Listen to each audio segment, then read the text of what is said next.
Soldering আয়রনের bit ব্যবহারে কালো হয় তো সেটা পরিষ্কার করার জন্য আজকে একটি টুল বানিয়েছি। এই টুল দিয়ে খুব সহজে আমরা যে কোনো সোল্ডার বিটকে পরিষ্কার করে নিতে পারবো।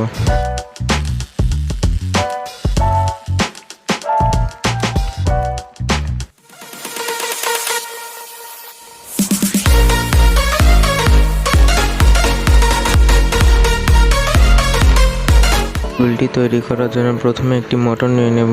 এরপর গ্যাস লাইটারের স্পার্ক তৈরি করার যে চাকাটি রয়েছে সেটা নেব, আর একটি কটন বাড নেব।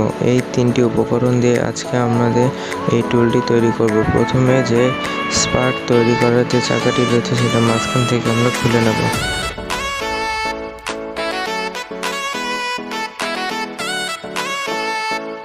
চাকাটি খুলে নেওয়ার পর আমরা কটন বাড নেব। কটন বাডের যে কোনো এক সাইড আমরা কেটে নেব। এরপর কটন বাডের সেই কাটা অংশটি রিংয়ের ভেতর লাগিয়ে নেব।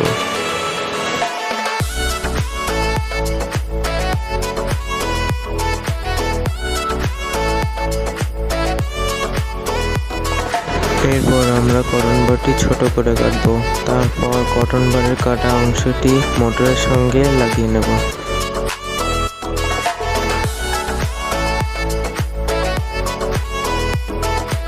আর মোটরের সঙ্গে একটি ইউএসবি কেবলও লাগিয়ে নেব পাওয়ার ইনপুট দেওয়ার জন্য। আপনারা দেখতে পাচ্ছেন এই সোল্ডার বিটটি সম্পূর্ণ কালো হয়ে গেছে। এবার আমরা এটা পরিষ্কার করে দেখাবো।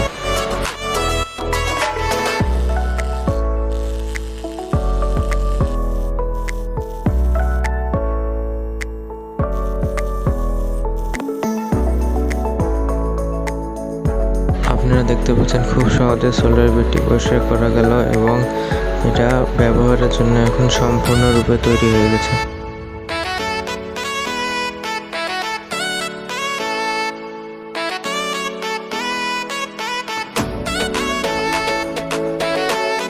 গ্যাস লাইটার থেকে আমরা যে চাকাটি খুলে নিয়েছি সেই চাকার সাথে খাস কাটা দাগ আছে, তাই জন্যে আমরা এই ধরনের বিট খুব সহজে পরিষ্কার করতে পারবো। আপনারা চাইলে চাকু কিংবা অন্য কিছু ধার দিয়ে রাখতে পারবেন এটার সাহায্যে।